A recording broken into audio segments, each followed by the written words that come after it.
You are the master of your fate. Let's begin. I'm going to tell you the truth because you deserve it. The greatest obstacle between you and your fortune isn't a lack of money, a lack of time, or a lack of opportunity. It's a lack of mental control. You've been sold a great lie. The world tells you that success is a matter of luck or circumstance. It's a lottery ticket you hope to win. But I tell you, success is not a lottery. It is a law. It is a science. And like any law, it works for anyone who obeys it. I have spent my life studying the men who built empires. I have seen their blueprints. I have looked at what separated them from the rest, and it was never a secret. It was a skill. They all possessed what I call controlled attentions. The world, with its endless noise and its countless distractions, trains your mind to scatter. It teaches you to chase every shiny object, to answer every bell, and to flit from one thought to the next. The great ones do the opposite. They train their minds to focus, to hold a single thought and to hold it for hours. And in that sustained focus, they transmute thought into power, power into action, and action into riches. I am not here to give you another motivational speech. I am here to give you a blueprint for mental immersion. It is drawn directly from the laws I uncovered in my work with Andrew Carnegie, Thomas Edison, and Henry Ford. They didn't will their success into existence. They did not manifest it. They commanded their minds to build it.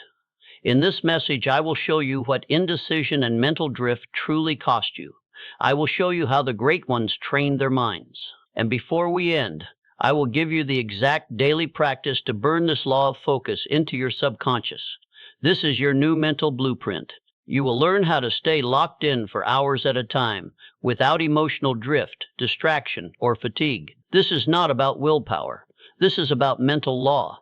Obey it, and your ability to focus will become unlimited. Disobey it, and you will forever serve those who do. You hear the word procrastination, and you think it's a character flaw, a sign of laziness. I am here to tell you that this is not the full picture. Procrastination is a symptom. The real disease is mental drifting. A ship without a rudder is at the mercy of every current. It may float, but it goes nowhere. A mind without a purpose is no different. It may think, but it achieves nothing of consequence. This is the ultimate cost of drifting. Your dreams, your potential, and your power are left to the whims of every passing thought. I knew a man full of potential. He had a brilliant idea for a new kind of manufacturing process. He would talk about it endlessly at dinner parties, to his wife, to anyone who would listen. He could articulate the vision, the plan, the market. He had ambition. He had intelligence. But when it came time to sit down and work, his mind would drift. A letter would arrive, and he would spend an hour on it, a task that should have taken 10 minutes. An article in the newspaper would send him down a 2-hour rabbit hole of reading. A slight ache in his back would become a day-long obsession with his health. He was a brilliant man, but he was a slave to his scattered attention. His great idea never made it past the dinner table.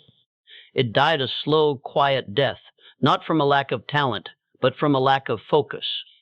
This isn't just about lost time. It's about a lost self. When you drift, you lose the ability to create. You lose the power to command your own life. You become an audience member in your own story, watching as your potential is wasted in 1,000 small distractions. You must understand this. The man who permits his mind to drift without a definite objective is like a ship without a rudder. It will never reach a safe harbor. It will never reach its destination. It will simply be pulled along until it is broken against the rocks. You cannot command your attention until you have a target for it. This is the first and most critical law. It is the master key that unlocks all the others. Before I ever began my work, Andrew Carnegie gave me my first great assignment. He didn't tell me to go out and get rich. He didn't tell me to simply work hard. He told me to find one thing, one single burning objective that would be the focus of all my energy, my definite chief aim. Without a definite chief aim, your mind is like a camera without a lens. It takes in light, it sees everything, but nothing is in focus. With a definite chief aim, you have a lens. You can focus your mental energy, and in doing so, you create power. You cannot focus a cannon on 1,000 targets.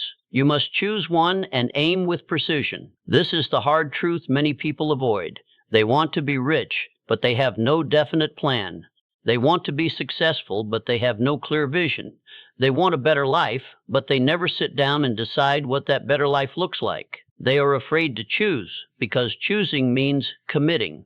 Choosing means eliminating other options.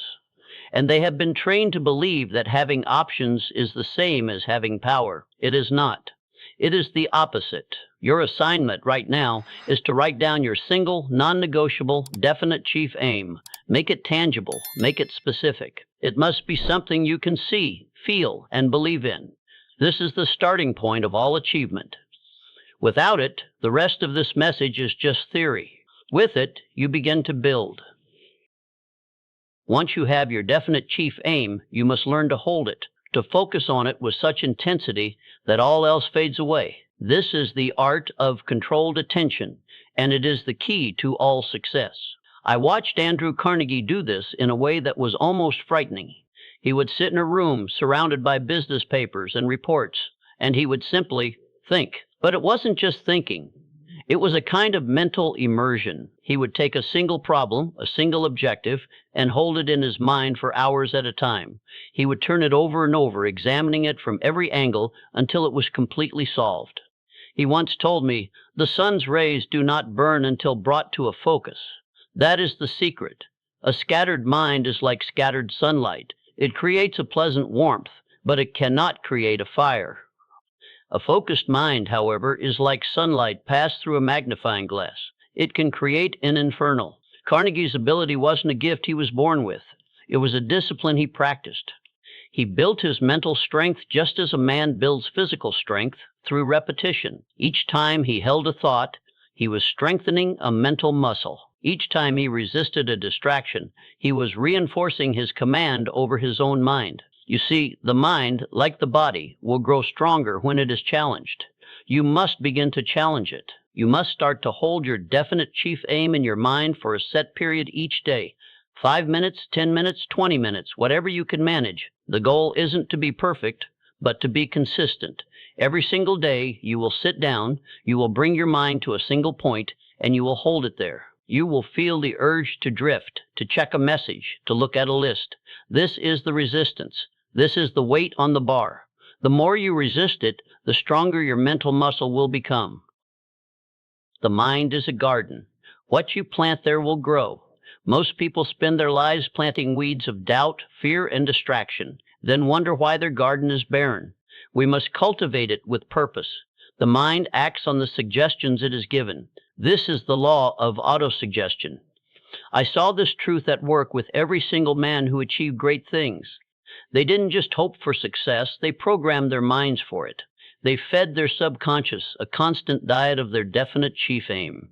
Your conscious mind is the gatekeeper.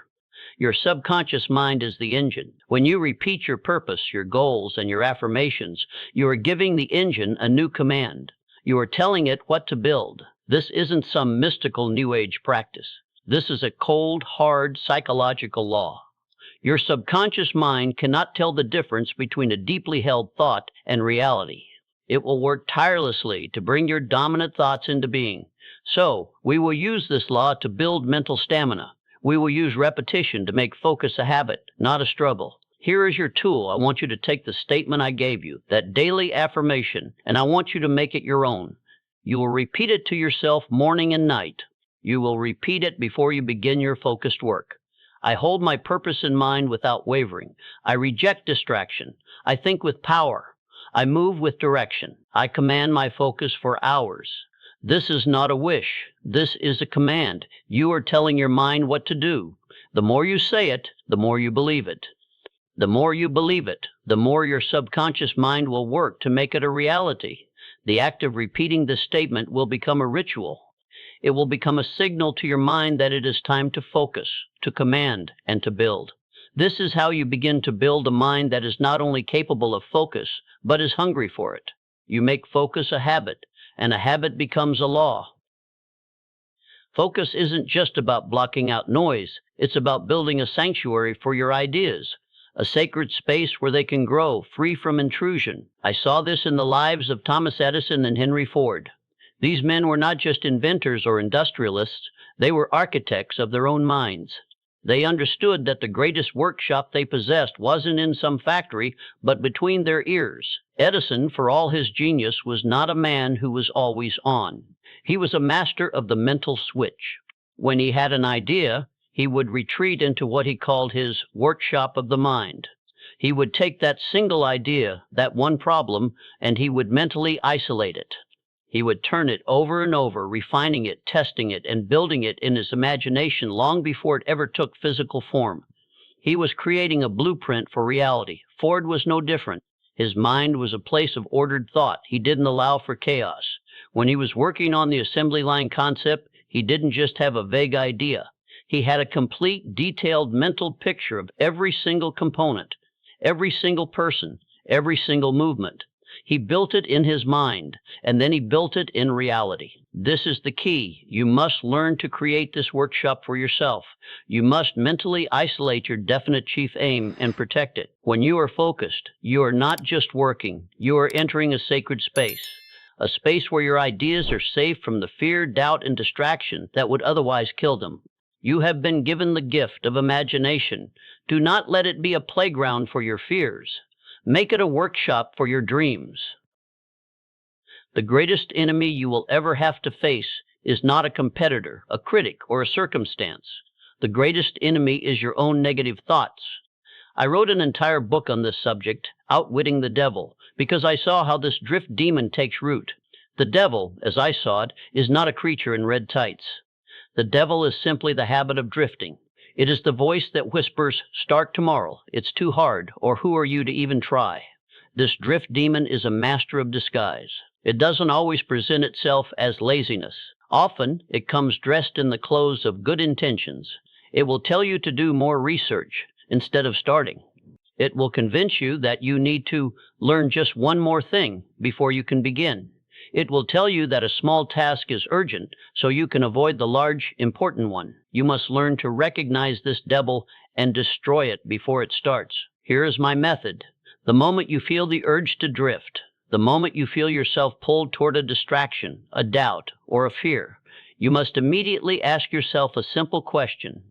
Is this moving me closer to my definite chief aim or further away? There is no middle ground. Every action, every thought, every single moment of your day is either building your dream or it is tearing it down. When you feel indecision, remember that you are not just making a choice between two actions. You are making a choice between a life of command and a life of servitude. When you reject a distraction, you are not just saying no to a notification. You are saying yes to your own power. You are outwitting the devil. The world will tell you to work in short bursts, to take frequent breaks, to hack your productivity. The men I studied didn't work in bursts. They worked in immersive, multi-hour stretches. They entered what you might call a flow state, a mental immersion so deep that they lost all sense of time. This wasn't a lucky accident. It was the result of a conscious discipline. Your mind, when properly trained, is capable of incredible things. It can hold a thought for 12 hours straight, building, creating, and refining it. Most people never experience this because they never give their minds the chance. They pull the plug every hour, disrupting the mental current, and they wonder why their ideas never fully form.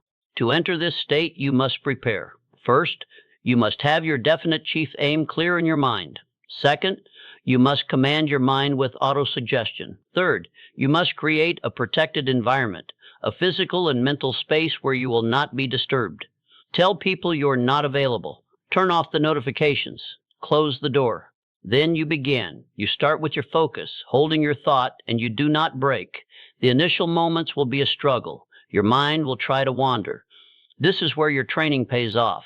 You simply bring it back, again and again, with the same patient firmness you would use to train a child. As you persist, a remarkable thing will happen. The resistance will fade. The distractions will lose their power. Your mind will begin to settle into the work, and the work will begin to feel effortless. You will enter a state of true command, where you are not just working, but are becoming one with the work itself. This is the state where true empires are built. This is where fortunes are made, and it is a state that is available to anyone who is willing to do the work. I have given you the blueprint. You have seen what happens when the mind is allowed to drift, and you have been shown the discipline of the great men who built this country. The world wants you to believe that success is a matter of luck, that it is something you stumble upon. But I have spent a lifetime proving that it is a law, and like gravity, it works for everyone who obeys it. You are not a victim of your circumstances. You are not a victim of your distractions. You are a commander of your mind, but you must choose to take that command. The choice is simple, and it must be made every single day in every single moment of your life. Will you command your focus and become the architect of your destiny? Or will you let your mind drift and serve the will of those who have mastered their own? The ladder of success is never crowded at the top because so few people are willing to climb it with a definite aim and an unshakable focus. I have given you the keys. The door is in front of you. It is time for you to walk through it. Key takeaways. Mental drifting is the primary cause of failure, not a lack of talent or resources. It is the silent killer of dreams. Definiteness of purpose is the master key. You cannot focus on what you have not yet defined. Controlled attention is a mental muscle. You build it through daily, consistent repetition, just like a muscle in your body. The subconscious mind is a powerful ally. Use autosuggestion and affirmations to program it for focus and success. Indecision and doubt are the drift demon's tools. Recognize them and destroy them with the simple question, is this moving me closer or further from my aim? True achievement is found in sustained effort, not in short bursts of energy. Assignment 1.